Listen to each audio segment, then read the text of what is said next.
this afternoon on expanding charter school programs. In the Senate today, they continue work on a bill proposing to renew import restrictions against Burma. You can follow the Senate live on C-SPAN 2 and now to the House here on C-SPAN. The House will be in order. The prayer will be offered by our guest chaplain today, Reverend Leroy Adams, Jr., of Morning Star Baptist Church, Omaha, Nebraska. Our God, we come with gratitude for another day and with thanksgiving in our hearts for the privilege of life and the opportunity to make this day purposeful. We ask for your blessings to this legislative body as they govern the welfare of all people of this great nation. Endow them with wisdom, discernment, courage, and conviction to engage the issues of our day and for the generation to come to be better off as a result of all decisions made within this assembly hall. Finally, I pray to you that a spirit of cooperation and sincerity would transcend our nation to have solidarity, peace, and equality for all.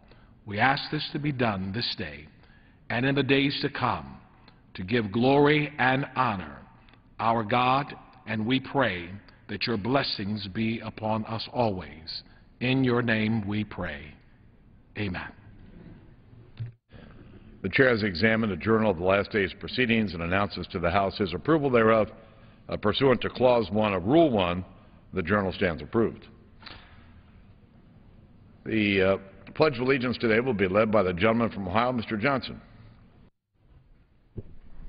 Join with me, please. I pledge allegiance to the flag of the United States of America and to the republic for which it stands, one nation under God, indivisible, with liberty and justice for all. Without objection, the gentleman from Nebraska, Mr. Cherry, is recognized for 1 minute. Unanimous consent to revise and extend. Mr. Speaker, I'm honored to recognize our guest chaplain, my fellow Nebraskan and friend, Reverend Dr. Leroy Adams, Jr., who has served as the senior pastor of Omaha's Morning Star Baptist Church since September of 1999. Prior to serving in Omaha, Reverend Adams' ministry spanned more than a decade in Lawton, Oklahoma, and includes serving as a pastor in Stuttgart, Germany for 2 years. Reverend Adams has earned his bachelor, master's, and doctoral degrees from the Andersonville Baptist Seminary, and he is a graduate of the Harvard Divinity School's Leadership Institute. He has made his country a priority. He is an 8-year veteran, having served honorably in the United States Army. He has made our Omaha community a priority, particularly the more vulnerable citizens, our youth and our seniors.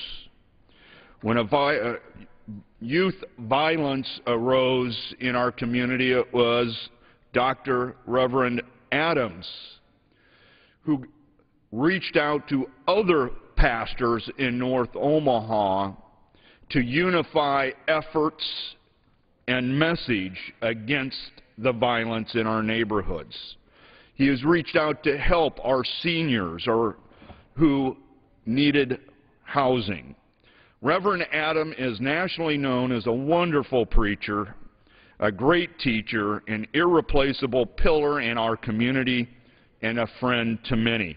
He is blessed by his 2 children, Leroy and Maria, and Omaha is in turn blessed by this minister and his family. May God continue to bless his life, his family, his ministry for years to come. Yield back. The gentleman yields back. The chair will entertain up to 15 further requests for 1-minute speeches on each side of the aisle. For what purpose is the gentlelady from New York? Gentlelady is recognized for 1 minute.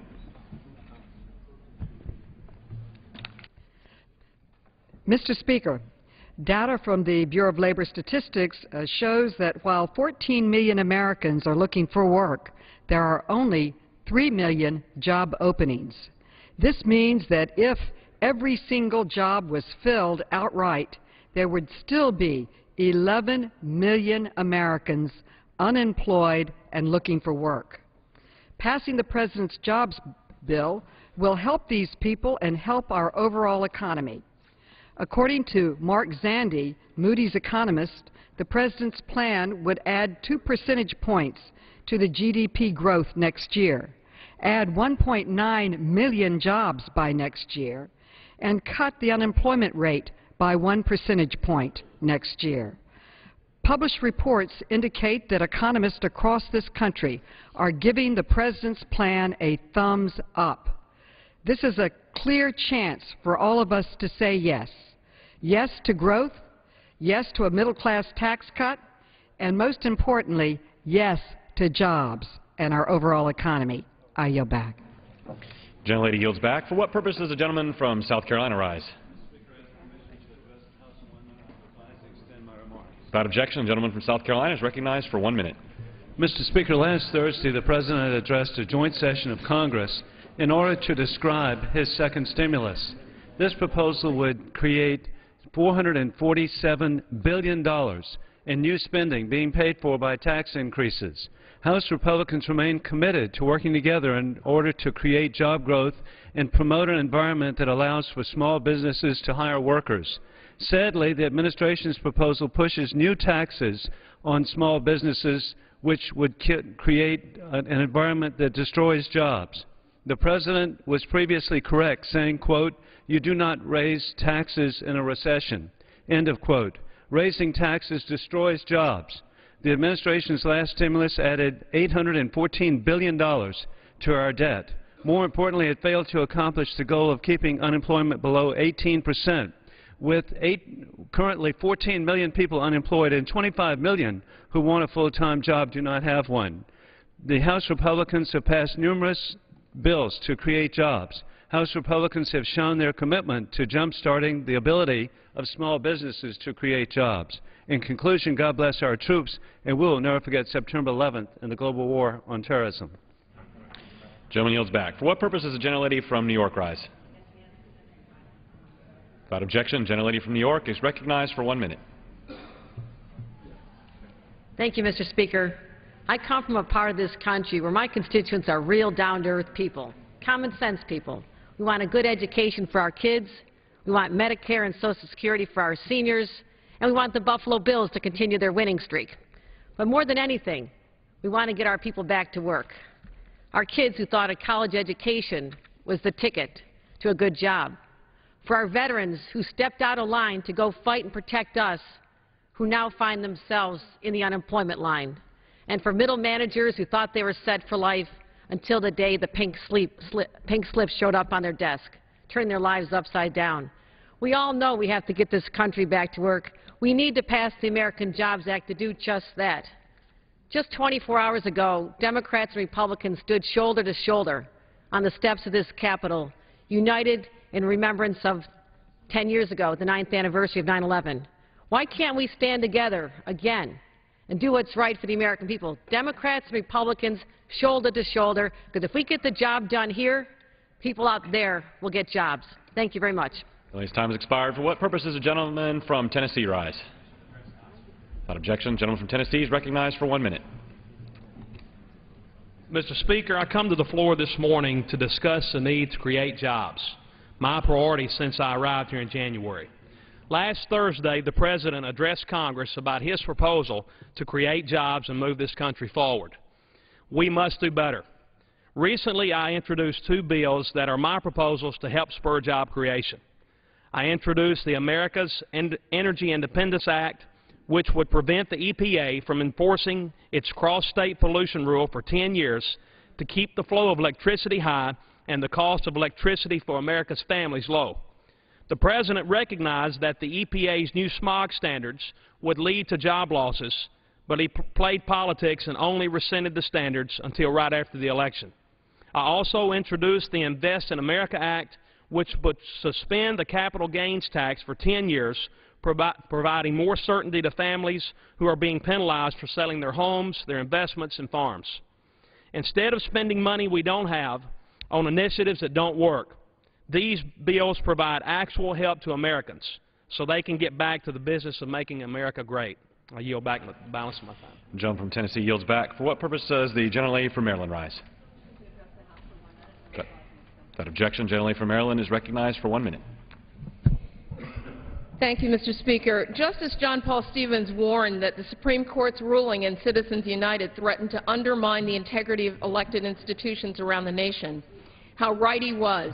Since the Court's decision last January, corporate special interests have had unprecedented freedom to spend on our elections. In fact, campaign spending by outside groups surged to more than $300 million in the 2010 election cycle and are already off the charts for this cycle. Likewise, state laws that limited corporate bankrolling of candidates have been struck down.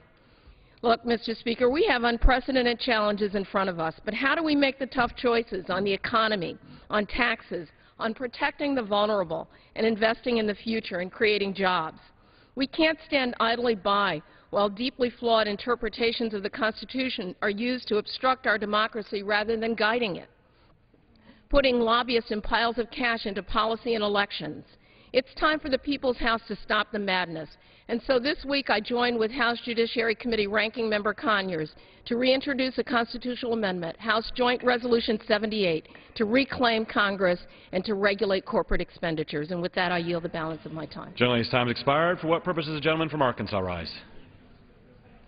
Without objection, the gentleman from Arkansas is recognized for 1 minute. Thank you, Mr. Speaker. I rise today in support of H.R. 2218, the Empowering Parents Through Quality Charter Schools Act. This bill strikes close to home for me and my district in Arkansas, where one charter school program, the Knowledge is Power program, or KIPP as it's called, has had a profound impact on the lives of its students and their families. In one of the poorest cities in America, the town of Helena, West Helena, has instituted a charter school that empowers students from high-poverty communities to develop the character, knowledge, and skills necessary to follow their dreams and, more importantly, learn to value a life in pursuit of knowledge and truth. KIPP students go above and beyond what is required, and for that, our country is a better place. These students have their teachers and parents to thank. They're always accessible and always committed to their education and their well-being. The KIPP approach shows that high standards overcome the obstacles created by socioeconomics and circumstances, as evidenced by KIPP Delta's first graduating class, 100% of which now attend college, and the establishment of a new KIPP school in Blytheville, Arkansas. Mr. Speaker, I urge my colleagues to pass this bill so children and their families all across the country have the opportunity to empower their own lives, their families, and their communities. Thank you. The gentleman's time has expired. For what purpose does the gentleman from Rhode Island rise? Without objection, the gentleman from Rhode Island is recognized for 1 minute. Mr. Speaker, President Obama has offered the American Jobs Act a clear path forward to putting our country back to work, helping small businesses succeed and hire, and providing tax relief for our workers and rebuilding America. The emphasis of the plan is immediate action. It will preserve and create jobs now. It will put money into the pockets of working Americans now, and it will give business job creating tax breaks now. It will provide a boost to the economy that we need now. Mr. Speaker, it's time for Democrats and Republicans to work together and with our President to put the country back to work. The American people literally can't afford to wait a single day more. It's time to pass the Americans Jobs Act now. I yield back. Gentleman yields back. For what purpose does the gentleman from Illinois rise? Permission to address the House for 1 minute. Without objection, the gentleman from Illinois is recognized for 1 minute. Thank you, Mr. Speaker. In these dire financial times, government must identify what works and what doesn't, even when it comes to sex education for our kids. The CDC released a fascinating study this year that found that 2/3 of teens aged 15 to 17 are abstaining from sex. In fact, 70% of parents support abstinence until marriage for their teens. But under this administration, we've seen a troubling 16-to-1 funding disparity between contraceptive-centered education and sexual risk avoidance education. That's why last week I filed a bill, H.R. 2874, to restore fairness to the funding and direct it instead to programs which give our kids the facts about contraception without distorting them. I'm a dad of 4 great kids, 2 of them teenagers. I have a 15-year-old daughter, Kylie, and a 17-year-old son, Karsten, who may in fact be watching right now. Nothing is more important to me than seeing them make responsible choices. I have every confidence that they will. Now I'm just hoping the House and Senate will do the same. I yield back. Gentleman yields back. For what purpose does the gentlelady from California rise? Without objection, gentlelady from California is recognized for 1 minute. We are in a time of national economic crisis. There are 14 million Americans without a job. There are another 12 million who wish they could work but have given up looking altogether. That's why last week President Obama presented Congress with an urgent proposal to create jobs and fix the economy. Republican economist Mark Zandi declared the President's plan would keep the U.S. from sliding back into the recession, add 2 points to the GDP, and add 1.9 million jobs. This plan is based on bipartisan proposals, and it won't add a dime to the deficit. After 9 months of taking over the House, Republicans have not presented a single jobs bill. It's well past time for them to put politics aside and come together with Democrats to put the country back to work. With so many people suffering, we must act, and we must act now. Gentlelady yields back. For what purpose does the gentleman from Mississippi rise? Consent to address the House for 1 minute. Without objection, gentleman from Mississippi is recognized for 1 minute. Mr. Speaker, Mississippi is a great place to live, work, and raise a family, and I want to keep it that way. Mississippi is a proud right-to-work state. My state has attracted and continues to attract high-tech economic development projects and advanced manufacturing facilities. At a time when more than 14 million workers are unemployed, we must do everything possible to remove government barriers to job creation and economic growth. As South Carolina knows too well, the National Labor Relations Board is stifling job creation, and their federal intrusion must be restrained. The Protecting Jobs from Government Interference Act will prohibit the NLRB from dictating where a private sector employee can locate. This is good for job seekers as well as job creators. Without restraint, all states, especially right-to-work states like my Mississippi, will be negatively impacted. We like to work in Mississippi, and we like jobs, and we want more of them, not less. I yield back. Gentleman from yields back. For what purpose does the gentlelady from Texas rise? Without objection, gentlelady from Texas is recognized for 1 minute. Thank you, Mr. Speaker. I rise today in strong support of President Obama's American Jobs Act. As a senior member of the House Transportation and Infrastructure Committee, I'm especially glad to see that the President has maintained his unwavering commitment to modernizing Americans' infrastructure, our roads, bridges, highways, and transit system, and support millions of jobs throughout the country that are crucial to strengthening our economy. The establishment of the National Infrastructure Bank is a bipartisan proposal that I have been a strong proponent for many years. More recently, I've learned that my senior senator is also very supportive. This bank would leverage private and capital funds to invest in infrastructure projects of a national significance. It's public and private partnerships like this that make our country succeed, and we need more of them. I urge all of my colleagues to support this bipartisan measure. God bless the troops, God bless America, and God bless the members of the People's House to rise above bipartisanism and be bipartisan in addressing the people's problems. Gentlelady's time's expired. Thank you. I yield back. What purpose does the gentleman from Pennsylvania rise? Without objection, gentleman from Pennsylvania is recognized for 1 minute. Mr. Speaker, on August 14th, Keystone Little League from Clinton County, Pennsylvania, won the Little League Mid-Atlantic Region title. This win secured them a place in the Little League World Series tournament. A special group of young men made up the Keystone team. It wasn't just a talented Pennsylvania team making it to the World Series, or the fact that they were the first Clinton County team to make the World Series since 1949, but that for weeks these boys were perhaps the biggest story in the world of sports.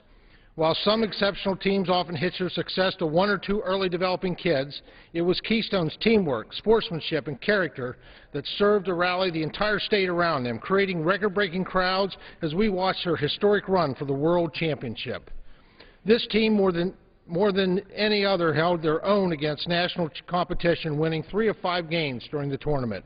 In the end, Keystone left this season with something more than a regional title. They left with a legacy that will be remembered generations from now.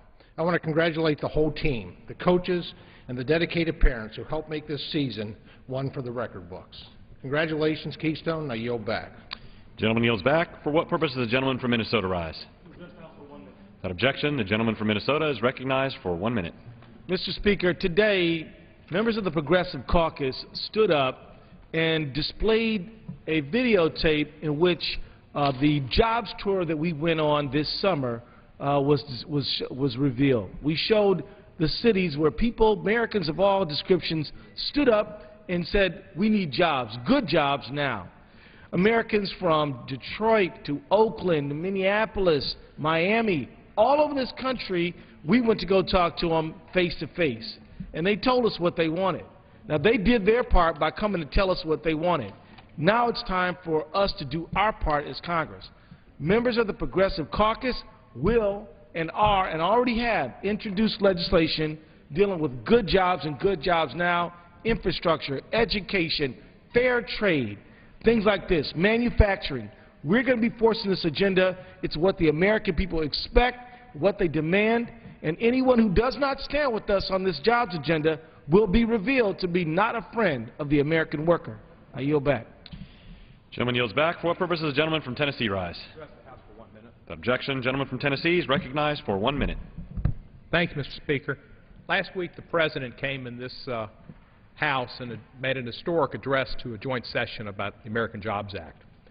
There were things in his proposal that I felt real good about and some that I felt not so good about. But I'm going to support the President because our country needs jobs, and people in my district need jobs, and this is the way to provide jobs. You don't provide jobs by putting off EPA regulations that cost 350,000 lives, by causing people who have breathing difficulties and asthma. Two friends of mine who've had lung cancer and lost a lung or fibromyalgia and may lose their life without a transplant and put them in jeopardy of losing their lives. That's not the way you create jobs. You create jobs by giving people opportunities with summer youth work programs and infrastructure jobs that create even more jobs, and tax breaks for small business, and that's been offered. I hope we can come together in a bipartisan way. I watched the Republican debate last night, and one of the candidates suggested it was the Obama depression. My God, I can't believe people are doing that. We just saw 9/11 and thought of the horrors. And the war in Iraq, unfunded, and Afghanistan have caused this Bush recession. I yield back the remainder of my time. Gentleman's time has expired. For what purpose does the gentlelady from Hawaii rise? Without objection, the gentlelady from Hawaii is recognized for 1 minute. Thank you, Mr. Speaker. Mr. Speaker, we've been talking about jobs, and we've been talking about our economy and how jobs relate to that.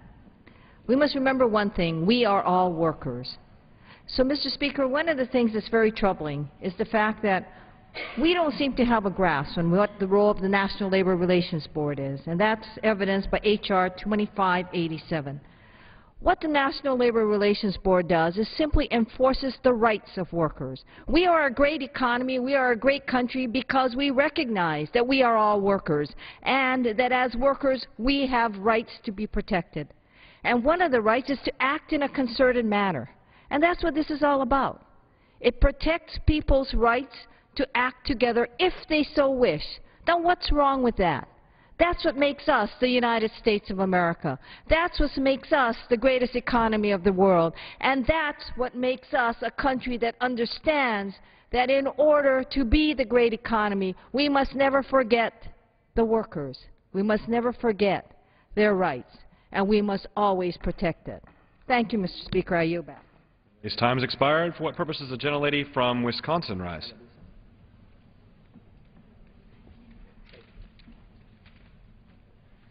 I'd like 1 minute to address the House and to be able to revise it. Without objection, the gentlelady from Wisconsin is recognized for 1 minute. Thank you.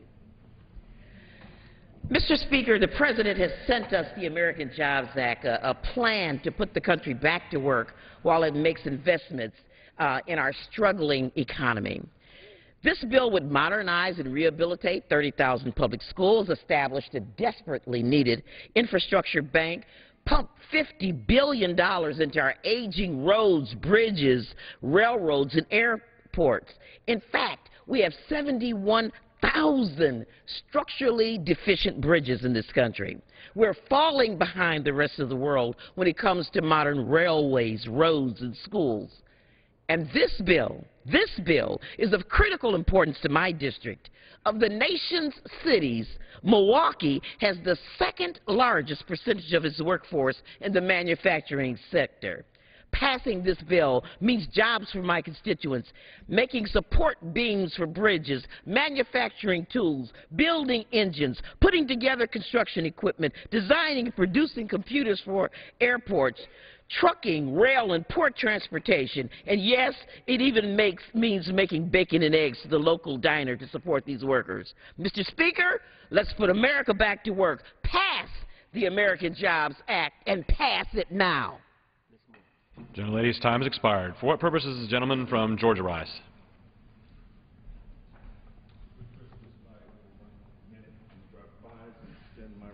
Without objection, the gentleman from Georgia is recognized for 1 minute. Thank you, Mr. Speaker. I rise to talk about jobs today. The Republicans have taken us through a no-jobs winter agenda, a no-jobs spring agenda, a no-jobs summer agenda, and now we are about to enter fall. Now, everybody is talking about jobs, but they're not really doing anything other than blaming the president. It's been 250 days since Republicans have had the control of this body. Not one single jobs bill has passed. Yesterday, the president gave us a specific plan, but we've already heard from some colleagues on the other side of the aisle that they will not be in support of it. Is this a part of their no jobs agenda for the fall? Looks like it. It's certainly not leadership, and it's not governance. And I yield back. The gentleman yields back. For what purpose does the gentlelady from California rise? I have an ask to extend my remarks and to speak for 1 minute. Without objection, the gentlelady from California is recognized for 1 minute. Thank you, Mr. Speaker. Today, the Census Bureau came out with new numbers on poverty in America. In 2010, 15.1%, or 46.1 million Americans, lived in poverty. This is up from 14.3%, or 43.6 million Americans in 2009. 2.6 million more Americans fell into the ranks of the poor. 2.3% Americans, their incomes fell. And this trend really does carry long-term and short-term consequences for our children, our families, and for our national and for our economic security. And mind you, these are not people in Democratic districts only. These are individuals who live in Republican districts and Republican Tea Party districts, in independent districts. These are people who live all over the country. This summer, the Congressional Black Caucus and the Progressive Caucus went out and we listened to people. We helped find jobs for people. And I tell you, the stories that we heard were quite depressing, mind you, but also reminded us of the job that we have to do. We heard, and I want to just tell you one story, of children now who are taking care of their parents because their parents lost a job. And these children are working on minimum wage jobs, for instance, at McDonald's. This is a moral outrage. We've got to pass the American Jobs Act. And until we create jobs, and there are 4 jobs now, four individuals for 1 job, we need to pass H.R. 589, which would extend unemployment benefits for those who have hit the 99 wall. That's the least we can do until we create these jobs. Gentlelady's time has expired. For what purpose does the gentleman from Florida seek recognition? Mr. Speaker, I move to suspend the rules and pass H.R. 2887. Clerk will report the title of the bill. H.R. 2887, a bill to provide an extension of surface and air transportation programs and for other purposes. Pursuant to the rule, the gentleman from Florida, Mr. Mica, and the gentleman from West Virginia, Mr. Rahal, each will control 20 minutes. Chair recognizes the gentleman from Florida. Thank you, Mr. Speaker, and I ask unanimous consent that all members may have 5 legislative days in which to revise and extend their remarks and include extraneous material on H.R. 2887. Without objection. Thank you. I will reference a letter by Mr. Camp, Mr. Speaker, and a response by myself, Mr. Mica. Mr. Speaker, thank you, and I would like to yield myself as much time as I may consume. Gentleman's recognized. Thank you. Mr. Speaker, we're here today to extend once again authorization for the Federal Aviation Administration and for our nation's transportation, highway transit programs. Mr. Speaker, this unfortunately is, and these are extensions that have been piled upon extensions for both of these programs. And while the legislation before us is important and it signifies a bipartisan, bicameral agreement to move forward, it must not be just a temporary Band-Aid for our important aviation, highway, rail, and safety programs and for future job creation for our nation. To build our nation's infrastructure and to really put people to work, we need long-term reauthorizations for these programs. Unfortunately, this bill is the 22nd FAA extension and the 8th surface transportation extension. Congress, unfortunately, has delayed passing a long-term FAA reauthorization for over 4 years. And a surface transportation bill has lagged for some 2 years. This action today represents a last chance to roll up our sleeves and get transportation projects moving forward in America again. A couple of comments about this legislation. H.R. 2887 is a clean extension for the surface transportation programs, and also it's a clean 4-month extension for aviation programs. The extension funding levels are consistent with the full-year Continuing Appropriations Act, our CR, passed by Congress in April of this year. For our surface transportation, the bill authorizes $19.9 billion for highways, $660 billion for highway safety, $5.1 billion for transit, for a total of $25.6 billion. Now that's just for the 6-year period. We did this, I'm sorry, for the 6-month period. While I would like to do a 6-year bill, and our intention with this action today is to remain firmly committed to the commitment to do a 6-year transportation bill. This is a 6-month extension. Why 6 months? Because our states and our other entities that depend on a reliable funding partner must have some certainty.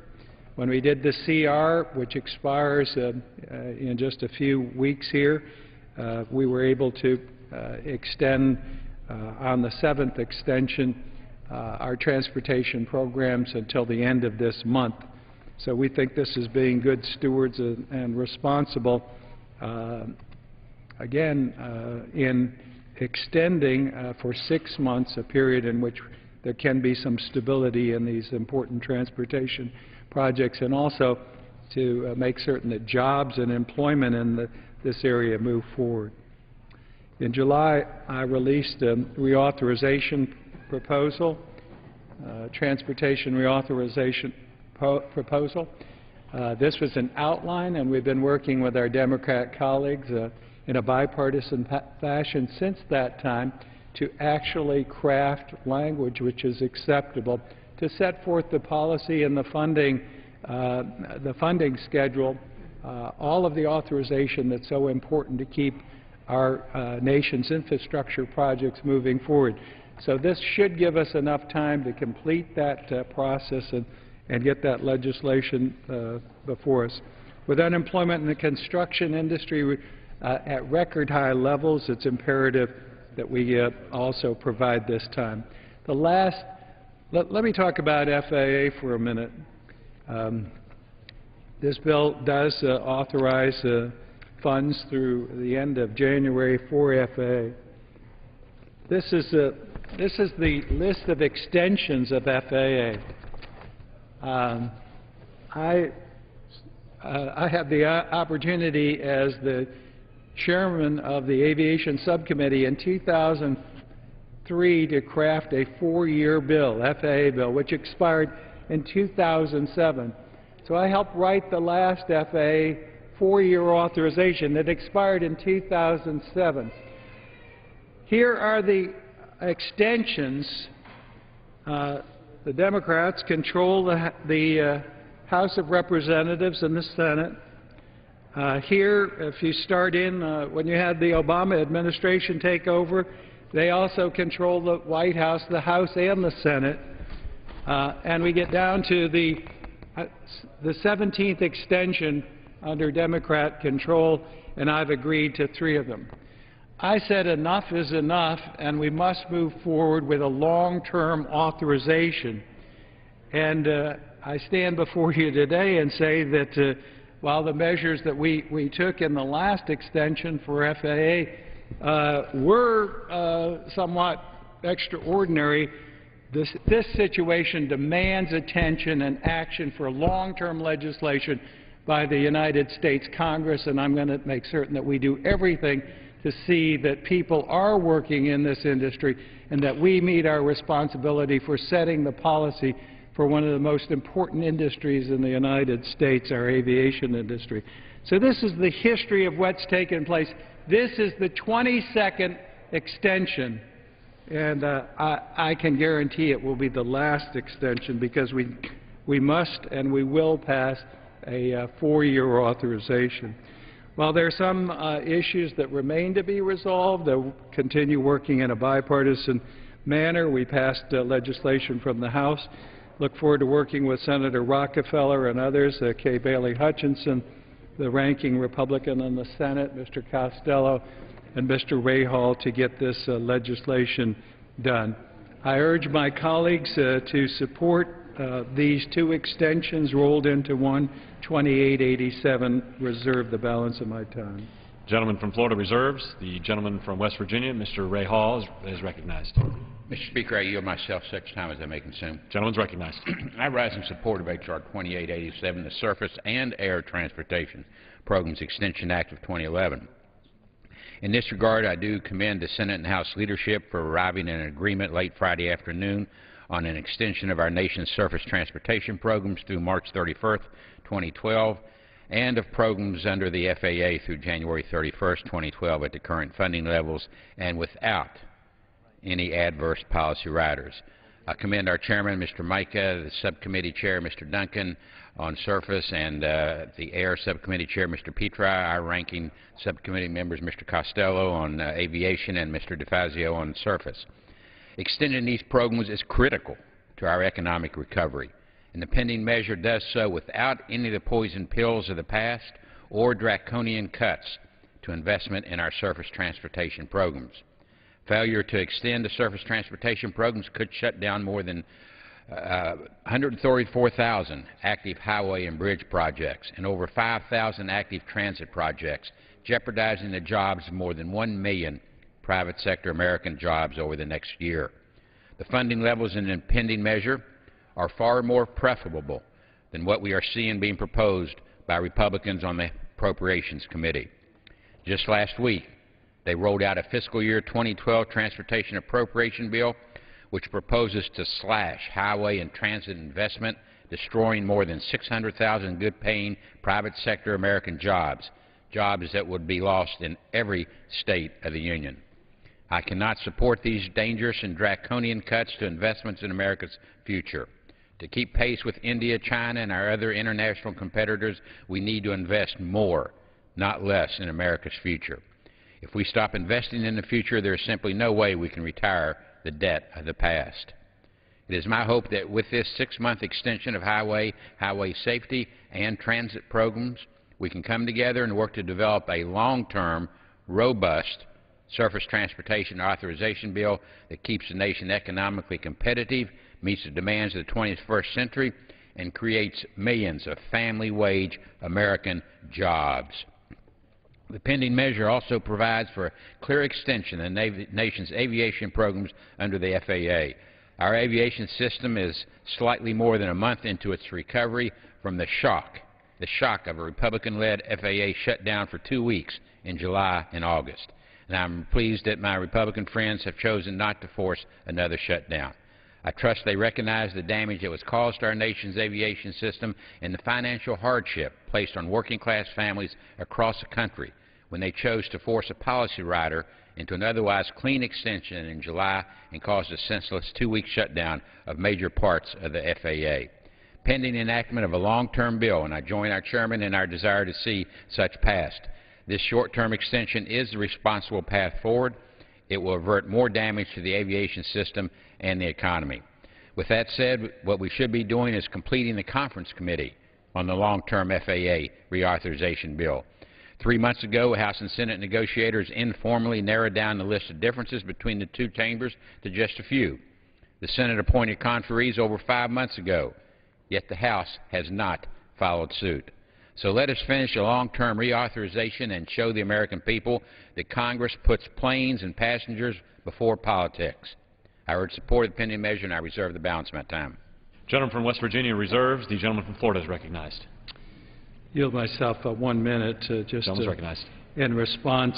Again, enjoy working with the ranking member, Mr. Rahal, and just wanted to comment on his discussion of the FAA shutdown. For the record, the facts are that the House of Representatives, in a bipartisan vote, passed an FAA extension on July 20th, 3 days prior to the deadline, July 22nd, 2011. In fact, the FAA extension contained reductions in $1,000 plus airline pork subsidies affecting only 3 airports. The language that we adopted from the Senate affected 10 airports within 90 miles.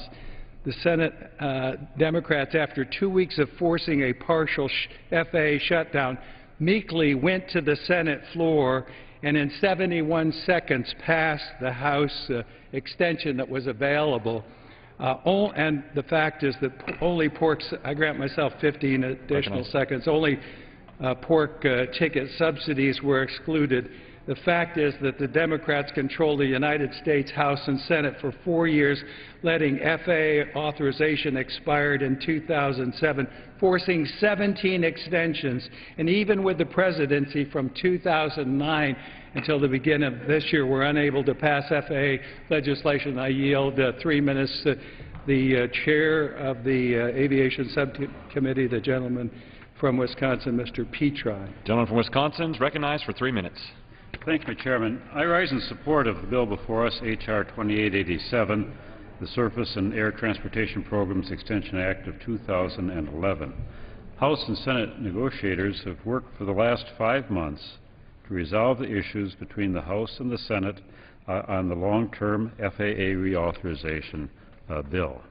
We are seeking this extension to allow time for us to complete negotiations on the final multi-year bill.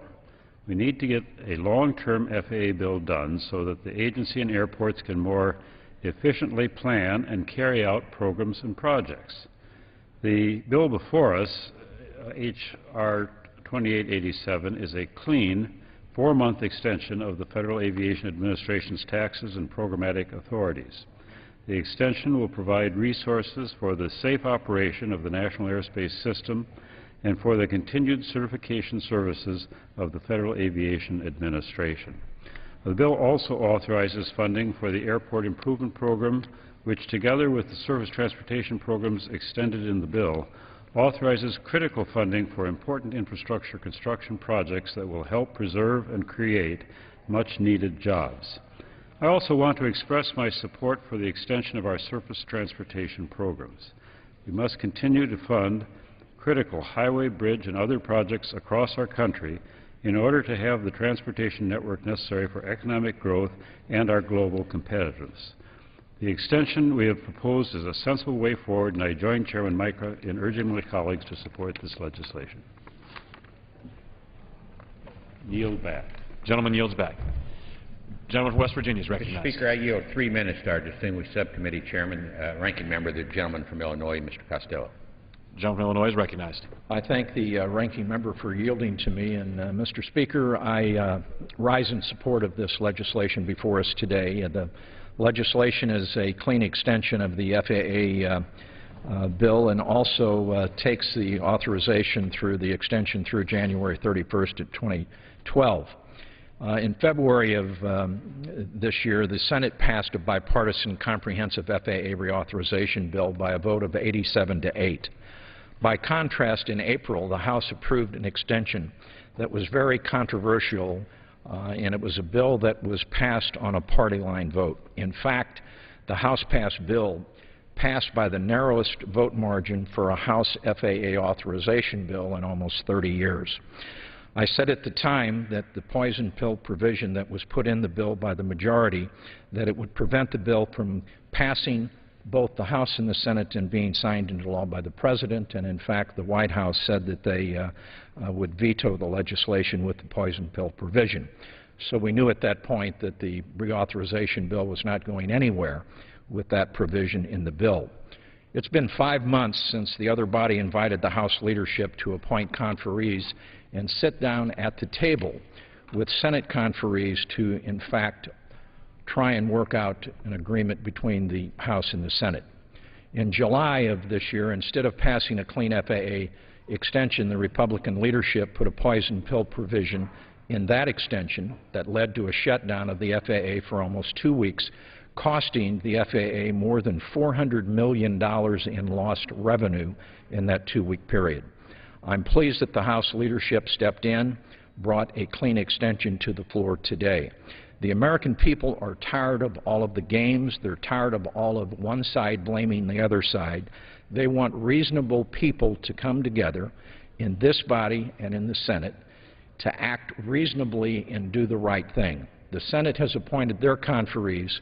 We should appoint, the Republican leadership in the House should appoint conferees in this body immediately so that we, in fact, can get a long-term authorization bill.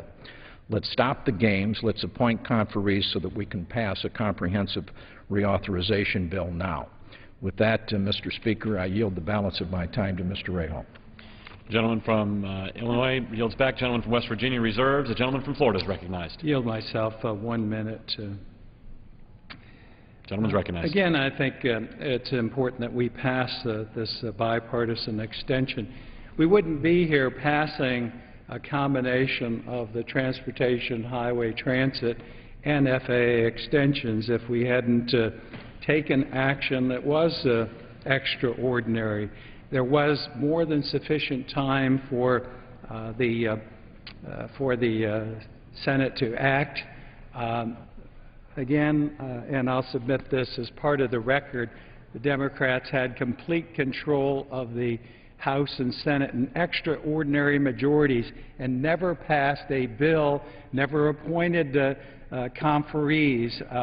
We have only had this responsibility since the beginning of this year, and we will pass a long-term bill and take whatever action is necessary to do that.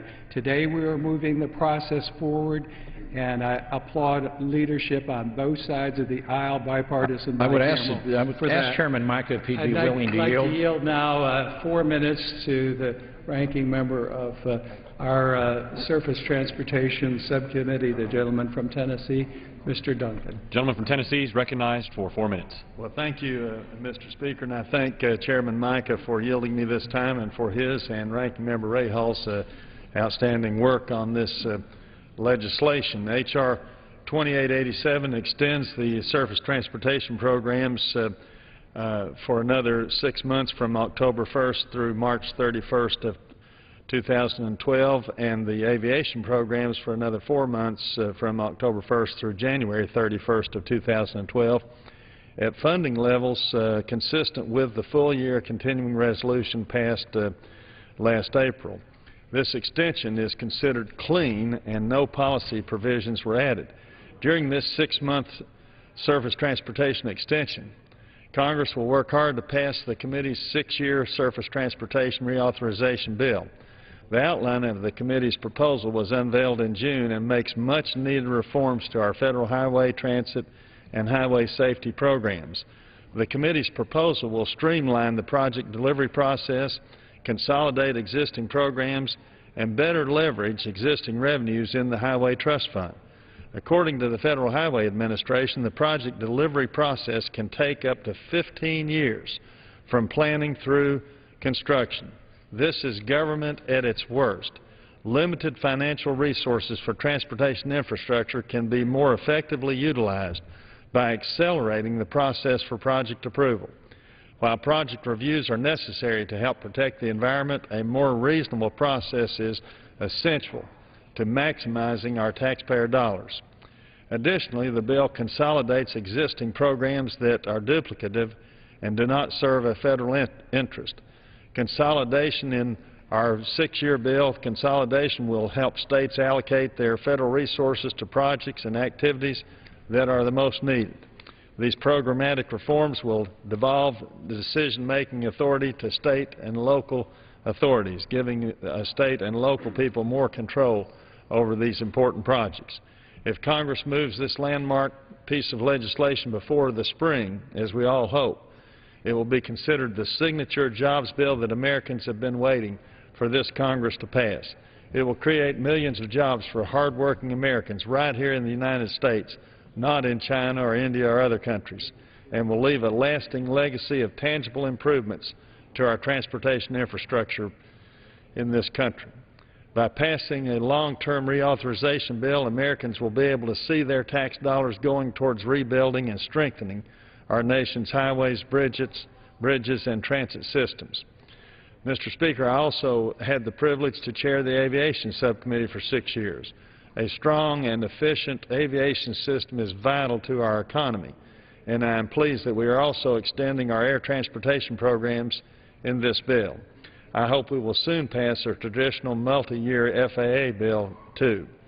I urge my colleagues to pass this piece of legislation and work towards passing a long-term reauthorization bill for both our surface transportation programs and our air transportation programs.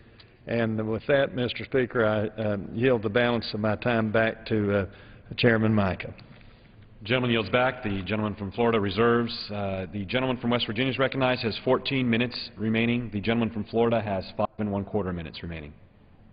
Mr. Speaker, I yield 3 minutes to the distinguished ranking member of the Surface Transportation Subcommittee, the gentleman from Oregon, Mr. DeFazio. The gentleman from Oregon is recognized.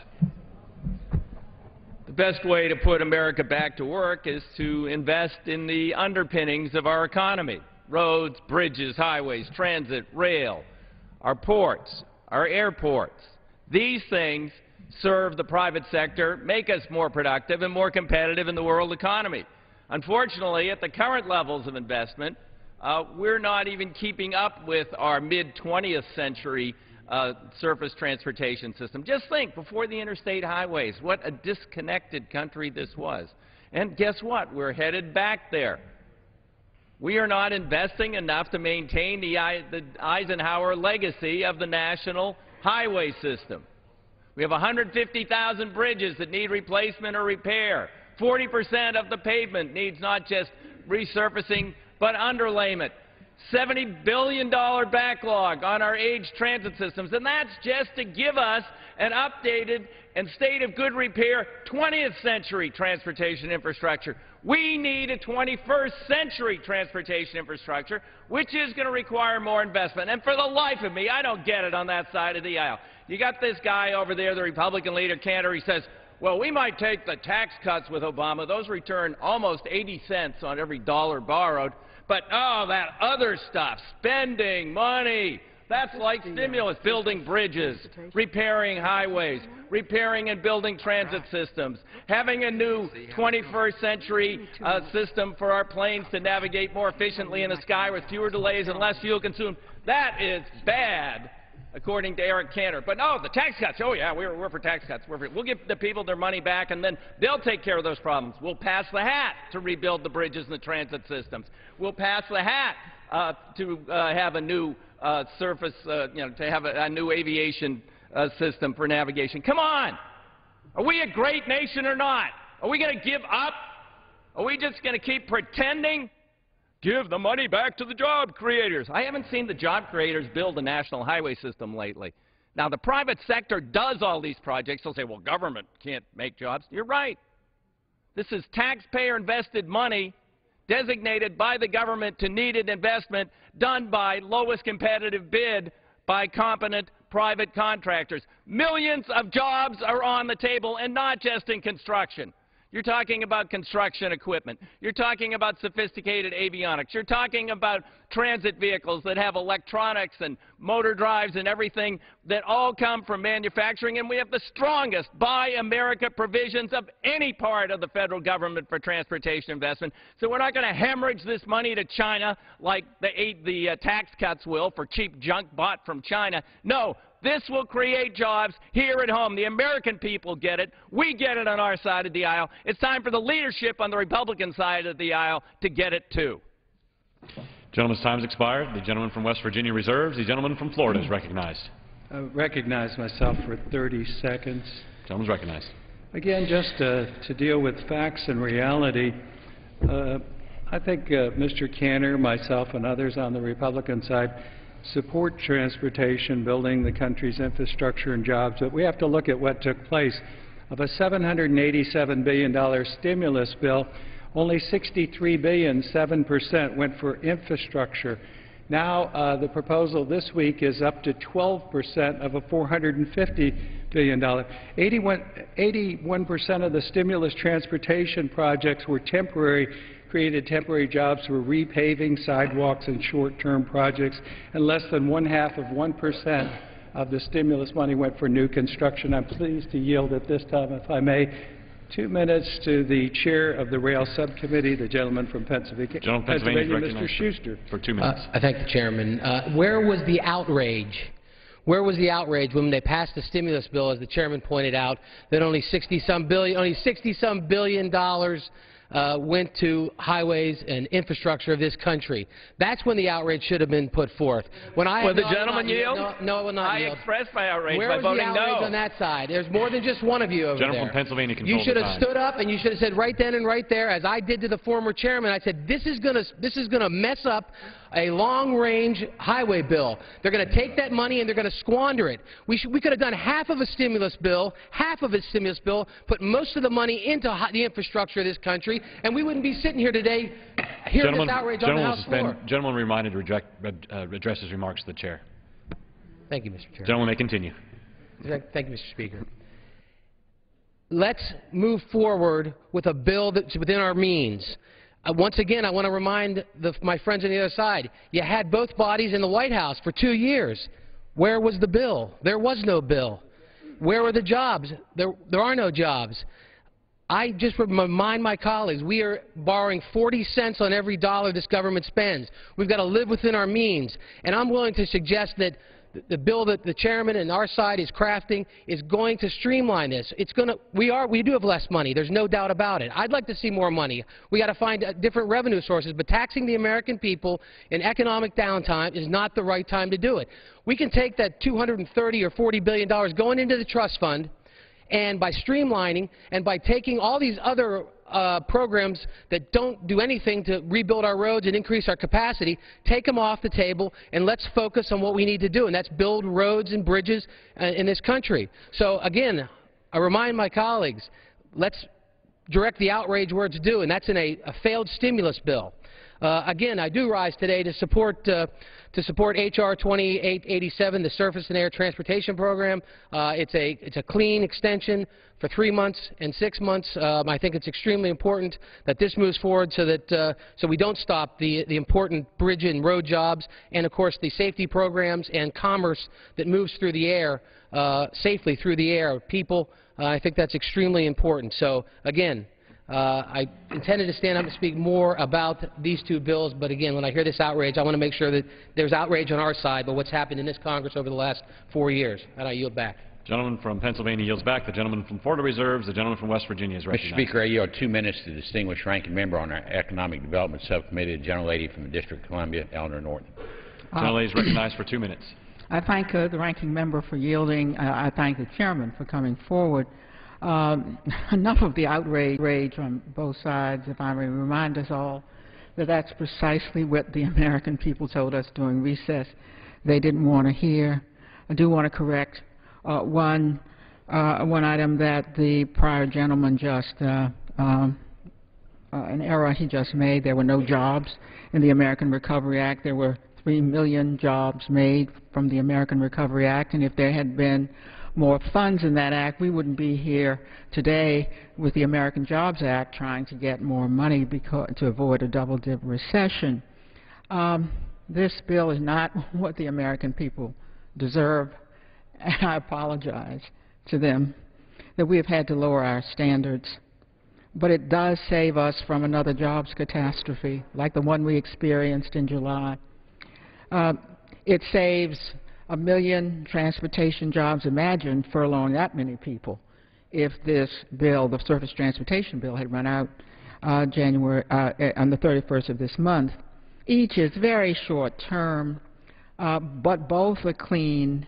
Both are about yesterday's business, about yesterday's airports, because they don't bring us enough money to bring us forward into the 21st century, about yesterday's infrastructure. And yet it's hard to think of bills that would be on this floor during this time that is carrying such a burden to get so much done at one time. They're carrying the jobs burden at this moment all by itself, this bill is. 1 million jobs in surface transportation,